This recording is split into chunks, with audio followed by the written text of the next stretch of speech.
بسم اللہ الرحمن الرحیم۔ السلام علیکم ڈیئر ویورز، آج کی ہماری ویڈیو کا عنوان ہے 4 چیزیں ایسی تھیں جو مشہور سائنسدان چارلس ڈارون نہیں جانتے تھے۔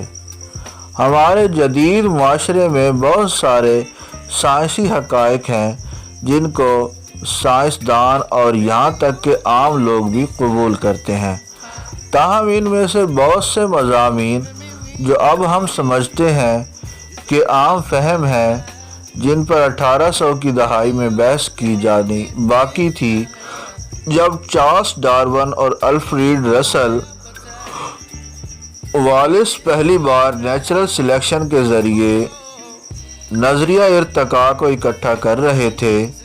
اگرچہ اس بات کے کافی ثبوت موجود تھے کہ ڈارون کو اس کے بارے میں علم تھا جب اس نے اپنا نظریہ وضع کیا تھا، لیکن بہت سی چیزیں ایسی تھیں جو ہم اب جانتے ہیں جو ڈارون کو نہیں معلوم تھی۔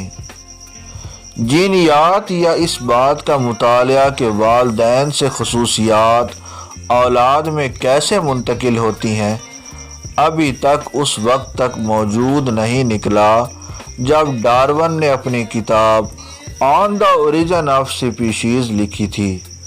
اس وقت کے زیادہ تر سائنسدانوں نے اس بات پر اتفاق کیا تھا کہ اولاد نے اپنی جسمانی خصوصیات اپنے والدین سے حاصل کی ہیں، لیکن یہ واضح نہیں تھا کہ کس طرح اور کس تناسب میں۔ یہ اس وقت کے ڈارون کے مخالفین میں سے ایک اہم دلیل تھی جو اس کے نظریہ کے خلاف تھی۔ ڈارون اس بات کی وضاحت نہیں کر سکتا تھا، لیکن گریگور مینڈل نے اپنے مٹر کے پودوں کے ساتھ اپنا کھیل بدلنے والا کام کیا اور جینیات کے باپ کے نام سے مشہور ہوئے۔ اگرچہ اس کا کام بہت اچھا تھا، اس کو ریاضی کی حمایت حاصل تھی اور یہ درست تھا کہ کسی کو بھی جینیات کے شعبے میں مینڈل کی دریافت کی اہمیت کو پہچاننے میں کافی وقت لگتا۔ اس کے بعد ہے ڈی این اے۔ چونکہ جینیات کا شعبہ 1900 کی دہائی تک موجود نہیں تھا، اس لیے ڈارون کے زمانے کے سائنسدان اس مالیکیول کی تلاش نہیں کر رہے تھے جو نسل در نسل جینیاتی معلومات لے جاتا ہے۔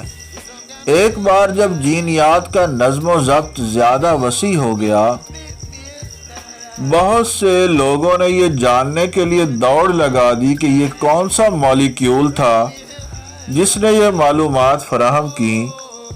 آخر کار یہ ثابت ہوا کہ ڈی این اے ایک نسبتاً سادہ مالیکیول جس میں صرف 4 مختلف بلڈنگ بلاکس ہیں، در حقیقت زمین پر تمام زندگی کے لیے تمام جینیاتی معلومات کا کیریئر ہے۔ ڈارون کو معلوم نہیں تھا کہ ڈی این اے اس کے نظریہ ارتقاء کا اہم حصہ بن جائے گا۔ در حقیقت ارتقاء کا سب کیٹیگری جسے مائکرو ایولیوشن کہا جاتا ہے، مکمل طور پر ڈی این اے اور اس طریقہ کار پر مبنی ہے کہ جینیاتی معلومات والدین سے اولاد تک کیسے منتقل ہوتی ہیں۔ ڈی این اے کی دریافت، اس کی شکل اور اس کے بلڈنگ بلاکس نے ان تبدیلیوں کو ٹریک کرنا ممکن بنایا ہے جو وقت کے ساتھ ساتھ جمع ہوتی ہیں تاکہ ارتقاء کو مؤثر طریقے سے آگے بڑھایا جا سکے۔ اس کے بعد ہے ایوو ڈیوو۔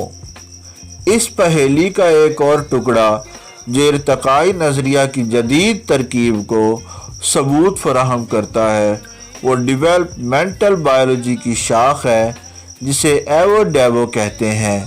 ڈارون مختلف جانداروں کے گروہوں کے درمیان اس مواصلت سے ناواقف تھا کہ وہ بالغ ہونے کے دوران فرٹیلائزیشن سے کیسے نشو و نما پاتے ہیں۔ یہ دریافت اس وقت تک ظاہر نہیں ہوئی جب تک کہ ٹیکنالوجی میں